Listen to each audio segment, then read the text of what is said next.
এই কোরআনে আছে। মসজিদ কমিটি কে হবে? এই যাকে তাকে মসজিদ কমিটি করবেন না, এই কোরআনে আছে। আল্লাহ বলেছেন মসজিদ কমিটি কারা হবে? যাদের মধ্যে 5টা গুণ থাকবে তারাই মসজিদ কমিটি হবে। ছোট্ট একটা উদাহরণ দিচ্ছি, রাগ করবেন না কেউ। আচ্ছা বাবা, আপনাদের গ্রামে জুম্মা মসজিদ আছে? জুম্মার দিনে আপনাদের গ্রামের একজন মুসলিম 25 বছরের যুবক ছেলে, ভালো করে ভাষাটা ফলো করুন, সাদা পায়জামা পাঞ্জাবি পরে সাদা টুপি মাথায় দিয়ে ছেলেটি জুম্মার নামাজ পড়তে উঠেছে মসজিদে।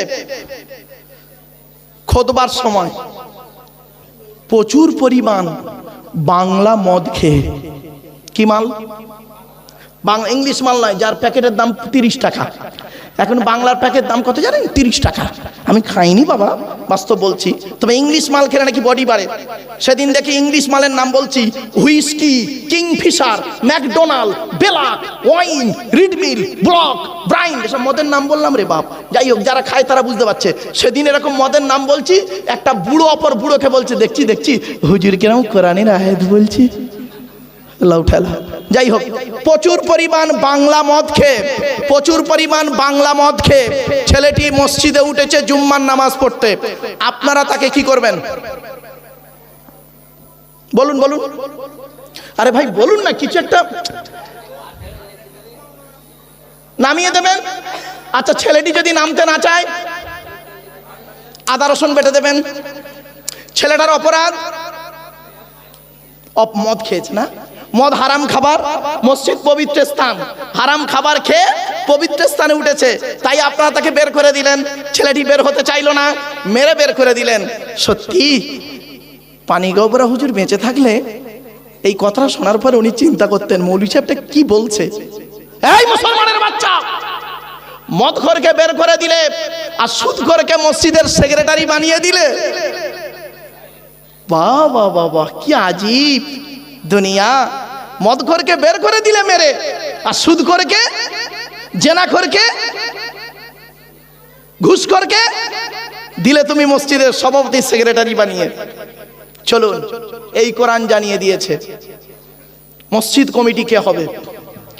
ইন্নামা ইয়া'মুরু মাসাজিদাল্লাহি মান আমানা বিল্লাহ ওয়াল ইয়াউমিল আখিরি ওয়া আকামাস সালাতা ওয়া আতাজ যাকাত ওয়া লাম ইয়াখশা ইল্লাল্লাহ ফাআসা উলাইকা আইয়াকুনু মিনাল মুহতাদিন। 10 নম্বর পারার 8 নম্বর পৃষ্ঠা 9 নম্বর লাইনে সূরার নাম সূরা তাওবার 18 নম্বর আয়াতে। এর বাংলা মানেটা বলছি, শুনে নিন। আল্লাহ বলছেন আমার ঘরের দায়িত্ব তারাই নেবে যাদের মধ্যে 5টা গুণ থাকবে। 1 নাম্বার হলো যে ব্যক্তি 100% আল্লাহকে বিশ্বাস করবে। 2 নাম্বার হলো ওই ব্যক্তি কিয়ামতকে 100% বিশ্বাস করতে হবে। 3 নাম্বার হলো ওয়াকামাস সালাত, যে ব্যক্তি 5 ওয়াক্ত নামাজ আদায় করবে। ও বাবা, কত মসজিদের কমিটি আছে 5 ওয়াক্ত নামাজ পড়ে না। 4 নাম্বার হলো ওয়াতাজ যাকাত, যাকাত আদায় করবে। বাবা, কত মসজিদের ক্যাশিয়ার আছে দেখবেন হিসাব চাইলে খালি পালাচ্ছে, তার মানে মাল ঘাপলা। রাগ করবেন না বাবা।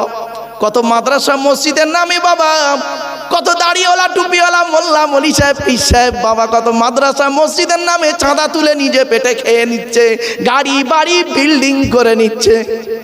রাগ করো না বাপ। এই কোরআনে আল্লাহ বলেছেন ইন্নাল্লাযীনা ইয়াকুলুনা আমওয়ালাল ইয়াতামা যুলমান ইন্নামা ইয়াকুলুনা ফি বুতুনিহিম নারা ওয়া সায়াসলাউনা সাঈরা। 4 নম্বর পারা 17 নম্বর পৃষ্ঠা 14 নম্বর লাইন, সূরার নাম সূরা নিসার 10 নম্বর আয়াত। আল্লাহ বলছেন যারা এতিমের মাল খেয়ে নেয়, যারা গরিবের মাল খেয়ে নেয়, এতিমের মাল যারা ভক্ষণ করে, তারা তাদের পেটে নরকের আগুনগুলো ঢোকাতে শুরু করে, আর তাদের জন্য সাঈর নামক জাহান্নাম নির্ধারিত করে রেখে দিয়েছে আমি আল্লাহ।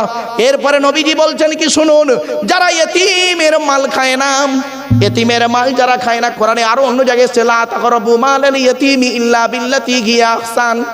সূরা আনামের সূরা আনআমের 152 নম্বর আয়াত আল্লাহ বলে দিলেন, আল্লাহ বলছেন খবরদার এতিমের মাল খাওয়া তো দূরের কথা, এতিমের মালের ধারে পাড়েও যেও না। আর আমার নবী কি বলছেন শুনুন, এতিমকে ভালোবাসবেন, এতিমের পিছনে পয়সা ব্যয় করবেন। আল্লাহর নবী বলেছেন মান আওয়া ইয়াতীমান ইলা তুআমিহি ওয়া শারাবিহি আওজাবাল্লাহু লাহুল জান্নাহ। যে ব্যক্তি কোনো এতিমকে যদি আশ্রয় দেয়, কোনো এতিমকে যদি খাবার খাওয়ায়, কোনো এতিমকে যদি পানি পান করায়, কোনো এতিমের মাথায় যদি হাত বুলায়, আল্লাহর নবী বলেছেন আওজাবাল্লাহু লাহুল জান্নাহ, ওই ব্যক্তির জন্য জান্নাত ওয়াজিব হয়ে যায়। আমার বাপেরা, জানি না এতিমখানাটা যিনি তৈরি করেছেন তার রুহানি ফয়েজ এখানেই আসবে। যিনি তৈরি করেছেন আল্লাহ তার কবরটাকে নূরুন আলা নূর বানান, বলুন আল্লাহুম্মা আমিন। এই হাদিসটা তার জন্য কতটা প্রযোজ্য আপনারা এখন বুঝতে পারবেন না, চোখ দুটো বন্ধ হলে ওই মাঠে দেখা হবে আপনাদের সঙ্গে আমার। বাপেরা, এত সুন্দর একটা প্রতিষ্ঠান করে গেছেন তিনি, আল্লাহ তার কবরটাকে জান্নাতের টুকরা বানান, বলুন আল্লাহুম্মা আমিন। আমার বাপেরা চলুন, এতক্ষণ আমি আপনাদের কাছে 5 নাম্বারটা কি ওয়াতাজ যাকাত, 4 নাম্বার। 5 নাম্বারটা হলো ওয়ালাম ইয়াখশা ইল্লাল্লাহ, আল্লাহ ছাড়া কাউকে ভয় করবে না। এই 5টা গুণ যার মধ্যে থাকবে তারাই হবে মসজিদে কমিটি। বাবা, এই 5টা গুণ যদি আপনার মধ্যে না থাকে খবরদার মসজিদ কমিটিতে নাম লেখাবেন না। কিয়ামতের মাঠে আপনাকে জবাব দিতে হবে। চোখ দুটো বন্ধ হয়ে গেলে মনে রাখবেন জবাব আপনাকে দিতেই হবে। চলুন, এখানে আর বেশি আলোচনা করলাম না, আল্লাহ সম্পর্কে এখানে আলোচনা স্টপ করলাম।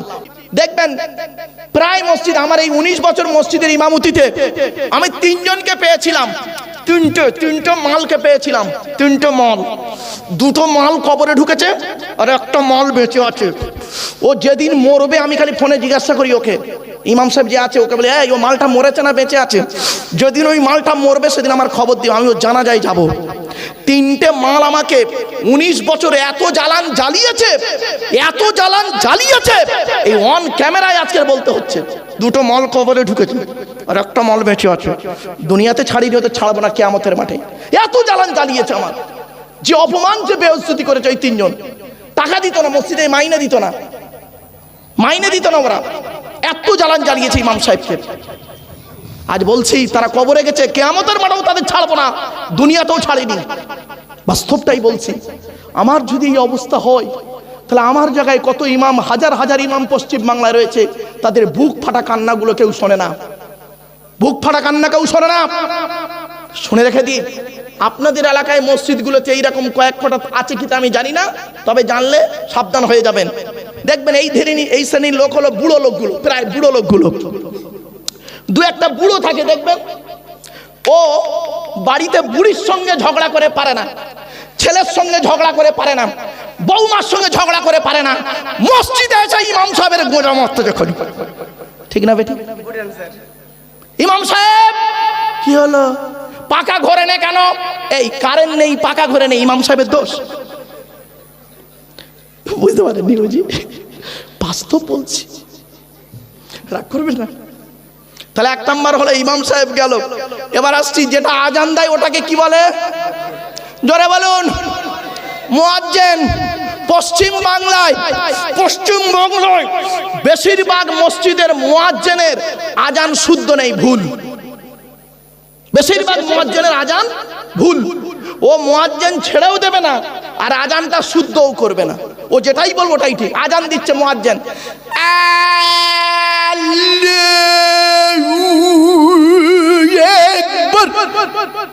বেয়াদব কথা করে, অসুবিধা হচ্ছে। একামত দিচ্ছে, একামত দিচ্ছে, বুড়ো একামত দিচ্ছে, হিজ্জা আলাস সালাহ, হিজ্জা আলাস সালাহ, হিজ্জা আলাল ফালাহ, হিজ্জা আলাল ফালাহ, কাকা মাতি সালাহ, কাকা মাতি সালাহ। বেয়াদব কথা করে, বেরো এখান থেকে। রাগ করো না বাবা, বাস্তবটাই বললাম। বাবা, মুয়াজ্জিনগুলো হাতে ধরে বলে যাচ্ছি, বাবা ইমাম সাহেবের কাছে বসে আজানটা শুদ্ধ করে নেবেন। তাহলে ইমাম হলো, মুয়াজ্জিন হলো, মুসল্লি হলো। এই কোরআনে আছে পরমাণু বোমার কথা, এই কোরআনে আছে নিউটনের গতিসূত্র, এই কোরআনে আছে ভূগোলের কথা, টপোস্ফিয়ার, এক্সোস্ফিয়ার, আয়নোস্ফিয়ার, কি নেবেন, বায়ুমণ্ডলের স্তর, সবই রয়েছে কোরআনের ভিতরে। এই কোরআনে আছে আহ্নিক গতি, বার্ষিক গতি, এই কোরআনে আছে জোয়ার ভাটা। কোনোদিন আমরা ভাবিনি, আমাদের তো এসব চিন্তা ভাবনা নেই। আমরা কোরআনটাকে ব্যবহার করেছি কি তেল পড়া, পানি পড়া, ওয়াজ করা, খতম পড়া, তাবিজ মোড়া, এতেই তো ব্যবহার করেছি ঘর বন্ধ করা। বাপেরা, কথাগুলো শুনতে হয়তো খারাপ লাগছে, কিন্তু অতি বাস্তব কথা বলছে। চলুন, আল্লাহর কিতাবের পরিচয় দিয়েছি, আল্লাহর পরিচয় দিয়েছি, আর একটা পরিচয় আপনার দেবো আল্লাহ সম্পর্কে, আর দেবো না। আল্লাহর টপিকটা বন্ধ করে নবীর দিকে যাব। চলুন, আল্লাহর ঘরের নাম কি? মসজিদ। আল মসজিদ বাইতুল্লাহ, মসজিদ আল্লাহর ঘর। ও উত্তর 24 পরগনার লোকেরা শুনে নিন, আমারে ভুল বুঝবেন না, উত্তর 24 পরগনার মানুষদের বলে যাচ্ছি, তথা পশ্চিম বাংলার মানুষদেরকে বলছি, শুনে নিন, অন ক্যামেরাতে বলছি। মসজিদে নামাজ আল্লাহর দরবারে কবুল করাতে গেলে ইমাম সাহেবের মাইনে বেশি করে দেবেন, ইমাম সাহেবের মাইনে বেশি করে দেবেন। যে মসজিদের ইমাম সাহেবের মাইনে কম, ওই মসজিদের মুসল্লিদের নামাজ আল্লাহর দরবারে কবুল হওয়া খুব মুশকিল আছে বাবা। যদি বললেন ফতোয়া, এ মৌলী সাহেব, ফতোয়া লেখার আগে প্র্যাকটিক্যাল করে দেখ। 19টা বছর আমি ইমামতি করেছি, 19টা বছর ইমামতি করেছি, 400 টাকা মাইনে। এমন একটা জায়গায় ইমামতি করেছি, গ্রামের নামটা যদি বলি আপনাদের ভক্তি, শ্রদ্ধা, সম্মান সব চটে যাবে। গ্রামের নামটা শুনবেন না, জেলার নাম আর থানার নামটা বলছি। থানার নাম জাঙ্গিপাড়া, জেলার নাম হুগলি। আর শুনবেন না, আর শুনতে যাবেন না। 400 টাকা মাইনে, 19 বছর ইমামতি করেছি। ফতোয়া দিতে হয়েছ, ফতোয়া দেওয়ার আগে প্র্যাকটিক্যাল করো। শুনে রেখে দিন, ছোট্ট একটা উদাহরণ দিচ্ছি। পিতামাতা, স্বামী স্ত্রী, ছেলে মেয়ে কজন হলো ভাই? এই ভুল হয়ে গেল, এরা পিতামাতা কজন হলো? 2 জন, স্বামী স্ত্রী, ছেলে মেয়ে। তা 6 জনের সংসার চলতে গেলে, আপনারা বলুন, আজকে এখানে বসে মিথ্যা বলবেন না, 6 জনের সংসার চলতে গেলে এই বর্তমানে যা বাজারের দাম, ডাক্তারের ফিস থেকে শুরু করে, কসাই মার্কা ডাক্তার কিছু আছে, ডাক্তারের ফিস থেকে শুরু করে, আর যা অবস্থা, এই 6 জনের সংসার চলতে গেলে, বর্তমানে একটা সংসার চলতে গেলে 6 জনের 1 মাসে কত টাকা লাগতে পারে বলুন? বলুন বলুন বলুন বলুন না রে ভাই, একটু বলুন, কমসে কম কত টাকা লাগতে পারে? বলুন না, একটা কথা বলুন না আপনারা। 20,000, 20,000।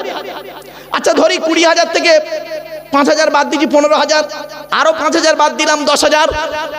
10,000 টাকার কমে চলবে বলে মনে হয় না, তাও ডাল ভাত ছাড়া চলবে না। এই মুসলমানের বাচ্চারা, তোমার সংসার যদি 10,000 টাকায় না চলে, ইমাম সাহেবের সংসার 5,000 টাকায় চালাও, কোন লজ্জায়? লজ্জা করে না? জাতির কলঙ্ক। বিবেককে প্রশ্ন করো। তোমার ছেলেটা মাস্টার, ডাক্তার, ইঞ্জিনিয়ার হবে, তোমার আশা থাকে, আর ইমাম সাহেবের ছেলে মেয়ের, ইমাম সাহেবের ইচ্ছা নেই যে আমার ছেলে মেয়ে মাস্টার ডাক্তার হবে। বিবেককে প্রশ্ন করো। ফতোয়া দেওয়ার আগে একটু বিবেককে প্রশ্ন করবে, লেখাপড়া করবে, প্র্যাকটিক্যাল করবে। লেখাপড়া প্র্যাকটিক্যাল করার পরে ফতোয়া লিখবে। লেখাপড়া প্র্যাকটিক্যাল নেই বলে আমরা ফতোয়া লিখতে যাই আর ফেঁসে যাই। ওই জন্য বাস্তব কথা বলে যাচ্ছি, আপনাদের কথাগুলো ভুল বুঝবেন না। চলুন এবার আসছি, আপনাদের ইমাম সাহেব আছে না? চলে গেছে? আছে না? চলে গেছে না? মনে মনে ভাবছে ওই মৌলী সাহেব এসে আমার চাকরির 12টা বাজিয়ে গেল। রাগ করবেন না বাপ, এমনি বললাম বাবা, বাস্তব কথা, রাগ করবেন না। আমি অতি বাস্তববাদী, তো বাস্তবের সঙ্গে মিশেছে। এই ভারতবর্ষ, নেপাল আর বাংলাদেশ, 3টে দেশ ঘুরে যতটুকু পেয়েছি সেইগুলো তুলে ধরছি। আর 31 বছর ধরে যতটুকু পেয়েছি, বাস্তবটাই বললাম বাবা, আমারে ভুল বুঝবেন না আপনারা। আপনি আমার জায়গায় থাকলে বুঝতে পারতেন, প্র্যাকটিক্যালটা করুন, করলেই বুঝতে পারবেন। বাস্তবটাই বলে গেলাম আপনাদের।